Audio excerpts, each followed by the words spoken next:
Hoi Unipitin arambe tengon gisu kendan thanjare ima moi iben imoinugi lakpada hoi su kendan thanjare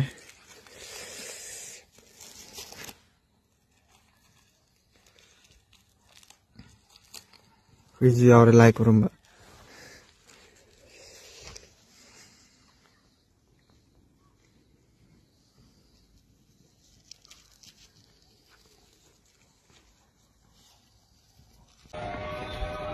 Kuman punsi besino ma'am.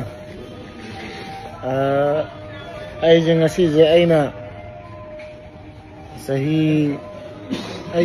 tara mu kai mu ina lainingi kai halaman jing manakta phamakpa thijan jarakpa mayam duda yamna marak tudagi khara khangat charaga ngasigi ima imunugi numit asida kayiguma kitang ay phunggok sage khara wahan thok khara haib tare koina ngasi inak chatlini natraga koina gauro dharma chatlini adu sa ani makse ina chatpu ero gauro dharma bu chatpu ero ani makse sanamai loi lali moinu loi lali tawudabu akoina लालिबा अनीसी गौर धर्म harrow गौर धर्म मरम सेंग ना खंगदे कोई मैते को अदगी मैते इना चटपा harrow मैते मरम दा फजना खंग मी yang wale गौर धर्म चटपा हैरो गौर धर्म मरम खंग yang wale ना खंग गा सेंग ना खंग गा चटपसु फयें खले को दुगा आइने ngasi हाइजे दोइ बसिनाव जिंदे ना थमजो बाफम जे कयम नते अखोइना Athian pot haidana asi ima imoinu gi mafamda ko event box so haire ima so haire describe re ado ko ima event box imoinu gi mafamda ko kana go makarana koina kalliba koina athian pot oina kalliba ko gi mahai maro mayam ma adegi anaw pet adegi injang napi mayam se kana go makarana koina lai da sao haina pibagi mongda se si se charo aduga engonda paisa yam paiba pina biro aduga engon yam nungai helo haiga lupa lakh manga gi maruka injana pi kha ona biaroina lai wo jo ju saur kane aduna aina hainingi di sinau me aina hainingi si athen por haibagi waham thokse koi maiteina ke akhangde koi ju khangamde अखोजु खलमे एस लाइजु लफोइ चानिंग माले लाइजु सेम चानिंग माले लाइजु कोबी नोबी हंगाम नोगाम चानिंग माले अदोम खलमे अदुबु याम फजबई पाइपुगी कोइगी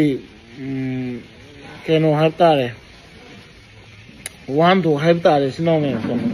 याम फजब कोइ पाइपु वान तो सिद केहन लेरंगे कान अथेन पोर हाबसे थेन बा हाबदी उत्पा हाब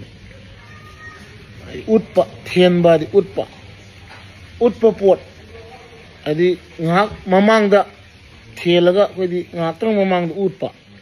means akhoi miyoi basi khoi meitei gi philosophy da ta wangu londa khoi meitei si yi wangu londa akhoi miyoi basi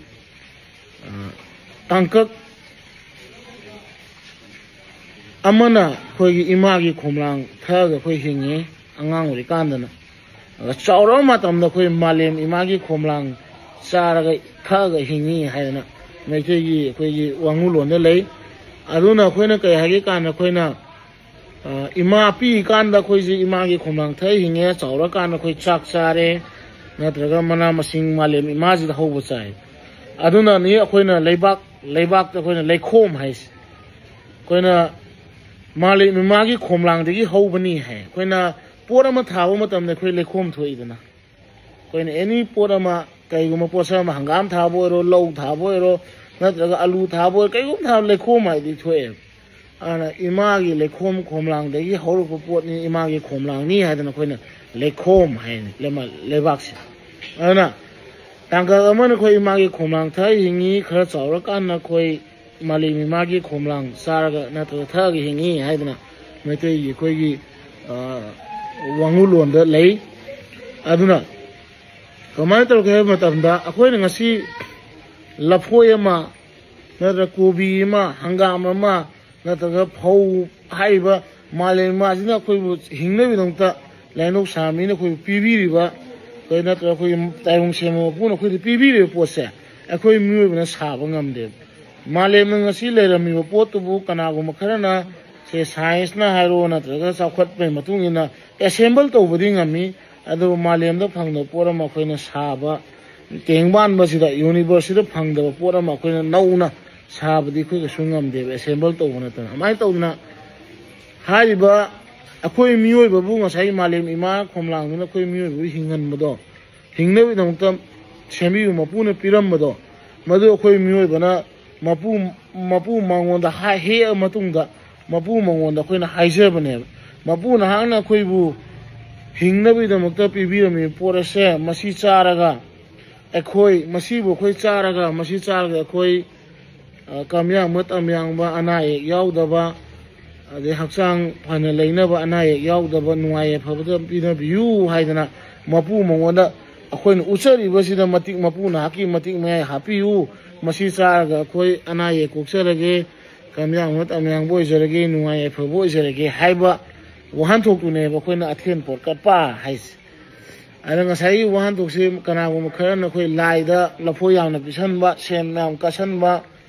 ada yubi kasanba adu kasanba mam kasal kan ai maru phawba natraga ai thigaya ba natra kai gumma paisa yam phangba adu musakre ana masi khoi maitei concept laite athen por haibadi ngasai mapu da haijaraga hega madu sabaduni akhoi da madugi mating me akhoi da chelen mating me ai duna akhoi da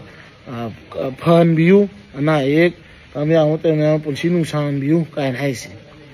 aduna punsi nungsang ba